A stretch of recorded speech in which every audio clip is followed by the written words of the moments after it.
எல்லாருக்கும் நமஸ்காரம். இன்னைக்கு வந்து இந்த பயம் கிருஷ்ணன் வந்து வியாசர் வந்து அந்த இதை சொல்லும்போது கேட்குற கிருஷ்ணன் வந்து வியாசர் வந்து வியாச இது நாரதர் வந்து வியாசரை மகாபாரதம் எழுத சொல்றாரு. வியாசருக்கு குரு வந்து நாரதர் தான். மகாபாரதம் எழுத சொல்லும்போது நாரதர் பயப்படுறாரு. என்ன போய் மகாபாரதம் எழுத சொல்றீங்களே, என்னால் முடியுமா? நான் சாதாரண மனுஷனாச்சே, என்னால் இதெல்லாம் பண்ண முடியுமா? என்ன போய் மகாபாரதம் எழுத சொல்றீங்களேன்னு பயப்படுறாரு.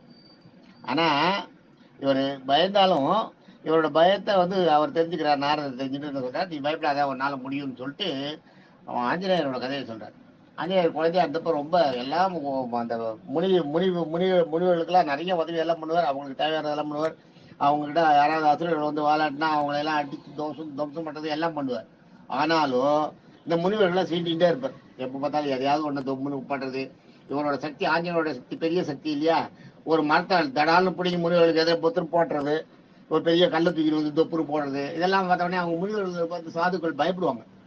பயந்துட்டு ஐயோ, நான் இந்த ஆஞ்சநேயன் வந்து நிறைய நல்லது பண்றாரு நமக்கு, ஆனா இந்த ஆஞ்சநேயரோட இந்த சிரேஷ்ட இது ஜாஸ்தி ஆயிடுத்து, குறும்பு ஜாஸ்தி ஆயிடுத்து அப்படின்னு என்ன பண்றேன்.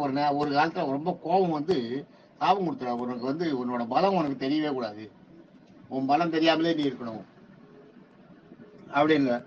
அதுக்கப்புறம் வந்து பலம் தெரியாம இருக்கணும்னு சாபம் கொடுத்த அப்புறம் என்ன சொல்ற, இந்த பலம் உனக்கு எப்ப தெரிய ஆரம்பிக்குன்னா, எங்க நீ ராமநாமம் ஜபிக்கிறாங்க இல்லையா, அந்த ஜபிக்கிறத நீ கேட்டுட்டு இருந்தேன்னா, எங்க நீ கேட்டுட்டு இருக்கியோ, ராமநாமன் ஜபிக்கிறத நீ எங்க கேட்டுட்டு இருக்கியோ ஃபுல்லா, உனக்கு கேட்க கேட்க உன்னுடைய சக்தி உனக்கு வெளிப்படும், உனக்கு தெரியும்.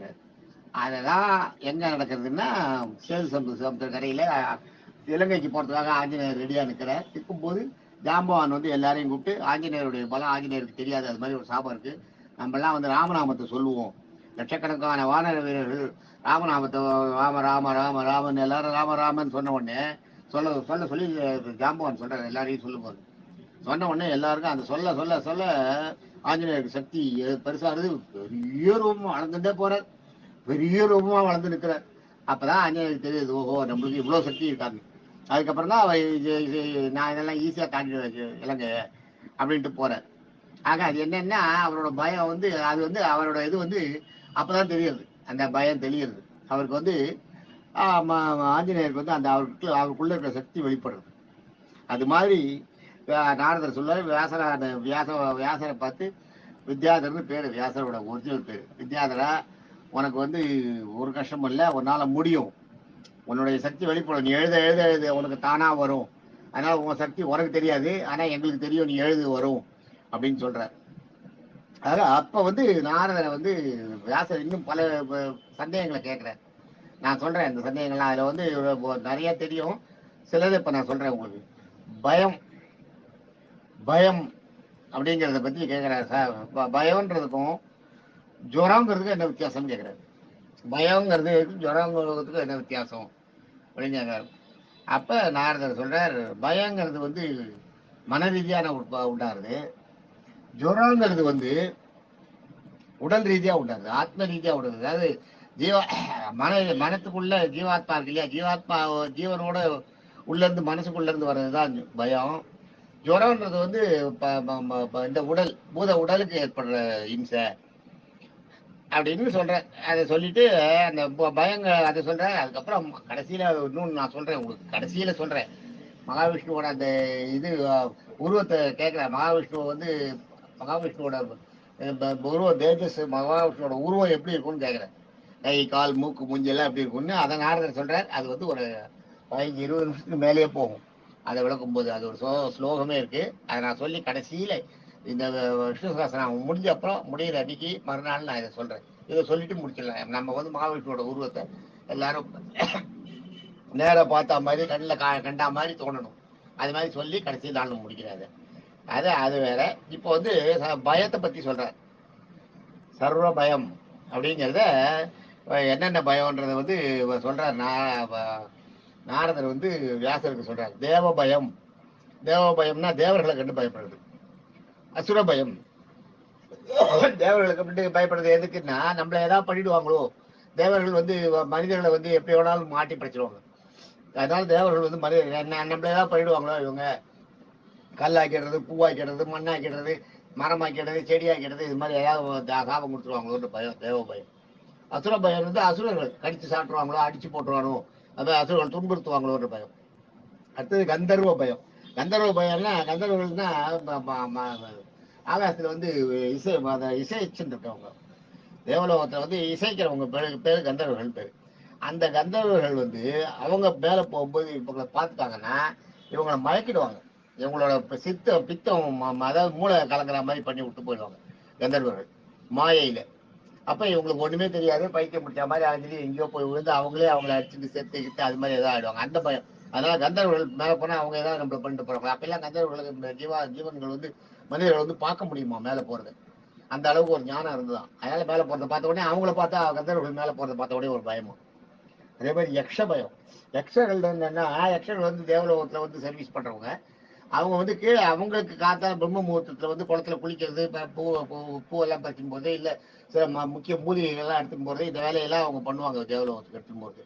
அவங்க பண்றவங்க அவங்க ஒரு மனிதர்கள் பார்த்துட்டா சாப்பிட்டு கொடுத்துருவாங்க, கல்லா போ மண்ணா போ அது இது நீ எதையாவது ஒண்ணு அவங்க என்ன நினைக்கிறாங்களோ அதை பண்ணி விட்டு போயிடுவாங்க. யக்ஷர்கள் வந்து யாரும் மனிதர்கள் பார்க்கறத விரும்ப மாட்டாங்க, கந்தர்வர்களும் மனிதர்கள் பார்க்கறத விரும்ப மாட்டாங்க, தேவர்களும் இந்த மனிதர்கள் பார்த்தா விரும்ப மாட்டாங்க. பயம் அது மாதிரி ஏதாவது கொடுத்துருவாங்க, அந்த பயம். அதனால யக்ஷர்களை பார்த்தா யக்ஷர்கள் இவங்க பார்த்துருப்பாங்க, யக்ஷர்கள் இவங்களை பார்த்துட்டா போச்சு. இவங்களை பார்க்காத போயிட்டா வரைக்கும் தொல்லையில் தப்பிக்கிறது. பார்த்துட்டா இவங்களுக்கு ஏதாவது சாப்பிட கொடுத்துரும். அதனால யக்ஷர்கள் எங்கேயாவது போறது பார்த்தா ஐயோ சாப்பிட கொடுத்துட போறாங்க, நம்ம ஜாகிரதை இருக்கணும்னு போய் ஒழிஞ்சுக்கிறது, அந்த பயம். அடுத்தது பிரம்மராட்சச பயம்.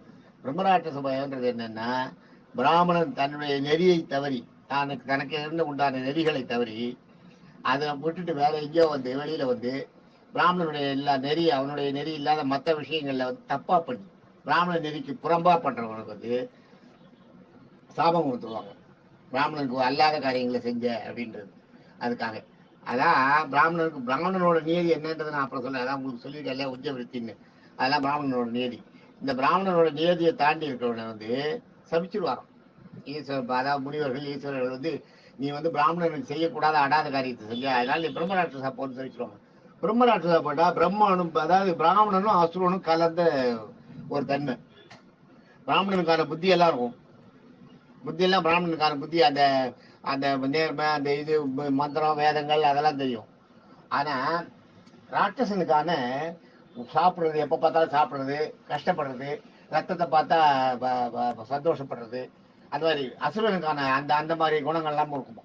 அதான் பிரம்மராட்சசன். அதுல இருந்து அவங்க விடுபடுறதுக்கு மறுபடியும் அவங்களுக்கு ஏதோ மோட்சம் கிடைக்கணும், அதுக்கு அந்த அந்த சாபு நிவர்த்தி ஆகும்போது தான் கிடைக்கும். அது அந்த மாதிரி பிரம்மராட்சச பயம். பிரம்மராட்சஸ் யாராவது பார்த்தாங்கன்னா நம்ம பிடிச்சி கட்டி பிடிச்சிட போறாங்க, அடிச்சிட போறாங்க, அந்த பிரம்மராட்சஸ் தான் நம்பாடுவான அந்த திருக்குறங்குடியில ஒத்த பரமத்துக்கிட்ட பிடிச்சது தம்பாடுவான விட்டு தப்பிச்சது, அந்த கதை நான் உங்களுக்கு சொல்லியிருக்கேன். அது மாதிரி அந்த மாதிரி பிரம்மராட்சஸ் நம்ம போனா இங்கெல்லாம் எட்டி பிடிச்சிட போறது அந்த பயம். அடுத்தது பூத பயம். பூதம்ன்றது வந்து இறந்த ஜீவன் வந்து முக்தி அடையாத அங்கேயும் இல்லாத, அதாவது குறை ஆயுசுல இறந்து போற ஜீவன்கள் வந்து தூக்க மாட்டேங்குது, அது மாதிரி அந்த அல்பாயுசுல போறதுனாங்களே அவங்கள வந்து வெளியில சுத்திட்டு இருக்கிறது தான் பூதம். அந்த அந்த அந்த பயம், அதை பார்த்து பயம். பிரேத பயம். பிரேத பயம்னா பணத்தை பார்த்து பயம். அடுத்தது விஷாக பயம். பிரேத பயம்ன்றது இது. விஷாக பயம்ன்றது வந்து அந்த நல்ல செயல்கள் செய்யறாங்க இல்லையா அவங்கள பார்த்து பயப்படுறது. விஷாக பயம்ன்றது நல்ல பாடுறது அந்த ஆடுறது இவங்களையெல்லாம் பார்த்தாங்கன்னா ஐயோ நமக்கெல்லாம் இதெல்லாம் வராது, நம்மள எங்கேயாவது போட்டி கூப்பிட்டு போறாங்க, இல்லை நம்மள ஏதாவது சொல்லிட்டு போறாங்க, நம்மள ஏதாவது திட்ட போறாங்க, தானாவே தன்னை ஒரு தாழ்மைப்படுத்திட்டு அதுக்காக பயப்படுறது விஷாக பயம். அதான் வித்ரா பயம். வித்யா பயம்னு ஒண்ணு, படிச்சவங்களை பார்த்து பயப்படுது. படிச்சவங்க எதிராக வந்தாங்கன்னா இவங்க நம்மள கேள்வி கேட்டாங்கன்னா பதில் சொல்ல முடியாது.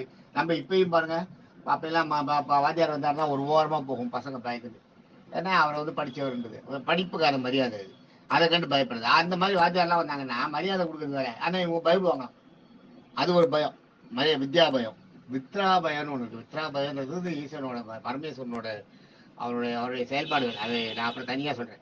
பரமேஸ்வரனுடைய செயல்பாடுகளை பார்த்து பயப்படுறது வித்ரா பயம். ராஜபயம். ராஜா எதிர வந்தா பயப்படுறது ராஜபயம். ராஜா எதிர வந்தான்னா ராஜா என்ன பண்ணுவானோ, நம்மளுக்கு ஏதாவது தண்டனை கொடுத்துருவானோன்ற பயம். அடுத்து சோர பயம். சோர பயம்ன்றது வந்து திருடனை கண்டு பயப்படுறது. திருடனை வந்து ஏதாவது நம்ம எதிர பார்த்தோம்னா திருடன் நம்மளை பார்த்து பயப்படணும், ஆனா இவங்க திருடனை பார்த்து பயப்படுவாங்க. ஏதாவது நான் திருடன் வந்தாலும் அவன் திருடன் வரானே, ஐயோ வரானே அவன் திருடனும் நம்ம கிட்ட இருக்கிறத பிடிக்கின்னு போயிடுவானோன்னு அந்த பயம், சோர பயம். அடுத்தது சத்ரு பயம். சத்ரு பயம்ன்றது வந்து என்னன்னா எதையும் கண்டு பயப்படுது, அதான் சத்ரு பயம். அடுத்தது சத்திய பயம். அதாவது சத்தியமா நேர்மையோட தர்மத்தோட இருக்காங்க பார்த்தீங்களா, அதை பார்த்து தர்மத்தை பார்த்து பயப்படுது. தர்மமா இருக்கிறது நமக்கு சரியா வராது, நம்ம ஏதாவது பண்ணிடுமோ, நம்ம ஏதாவது தப்பு பண்ணிட்டோமோ, தர்ம நியாயத்துக்கு தப்பு மிஞ்சி பண்ணிட்டோமோ, நமக்கு ஏதாவது ஆயிடுமோ, அந்த பயம் தர்ம பயம். அடுத்தது விருச்சிக பயம். விருச்சிக பயம் தேளை பார்த்தா பயப்படுது. பாம்பை பார்த்தா பயப்பட மாட்டான், கரடி சிங்கத்தை பார்த்தா பயப்பட மாட்டான், ஆனால் தேளை கண்டா பயப்படுவோம். அது மாதிரி ஒரு இது இருக்கு, அது ஒரு பயம், தேவை பயம். அடுத்து வந்து மிருக பயம், மிருகங்களை பார்த்து பயப்படுது. அடுத்து மிருக பயம். பட்சி பயம். பட்சி பயம்னா பறவைகள் பறக்கிற இனங்களை பார்த்து பயப்படுது, பட்சி பயம். அடுத்தது கிருமி பயம். கிருமி பயம்ன்றது வந்து இதான் இப்ப நம்ம அனுபவிக்கிறோம், COVID-19 நினைக்கிறோமே, இது கிருமி பயம் தான். அதை கிருமிகளை கண்டு பயப்படுது. நுண் கிருமிகளை பார்த்து அது இத்தினோடு நம்மள ஒண்ணும் பண்ணாது, ஆனாலும் நமக்கு உள்ள வந்து நம்மள ஏதாவது பண்ணிட்டு அந்த கிருமிகளை பார்த்து கூட பயப்படுது. அடுத்தது கீத்தக பயம். கீத்தகன்னா வதைக்கிறது. அதாவது வதைக்கும் போது, வதம் பண்ணும்போது ஒரு அந்த எதிர இருக்கிற ஒரு ஜீவன் துடிக்குது இல்லையா, அதை கண்டு பயப்படுது. வதம் பண்றதுன்னா எப்படின்னா, இப்ப கோழியா இருக்கும்போது அந்த கோழி தலை உடம்பு துடிக்கும் பாருங்க, அது மாதிரி மாடு பன்னி எல்லாம் இருக்கும்போது துடிக்கும் பார்த்தீங்களா, அதை கண்டு பயப்படுது. அது சாதாரணமாகவே எல்லாரும் பயப்படுவாங்க, அதுவும் ஒரு பயத்தில் சேர்த்துருக்கேன். ஆக இத்தனை விதமான பயங்கள். எத்தனை விதம்னா 1 2 3 4 5 6 7 8 9 10 11 12 13 14 15 16 17 18 விதமான பயங்கள். பயங்கள் வந்து 18 விதமான பயங்களை இவர் சொல்றார். நாரதர் வந்து இவர் கேட்கிறார் பயங்களோட விதங்கள் என்னென்ன எப்படி எப்படின்னு. அதை வந்து நாரதர் வந்து வியாசருக்கு சொல்றாரு. தேங்க்யூ. அடுத்ததுல பார்ப்போம். அடுத்தது வந்து நம்ம நாளைக்கு வந்து ஜுரத்தை பத்தி பார்ப்போம். தேங்க்யூ.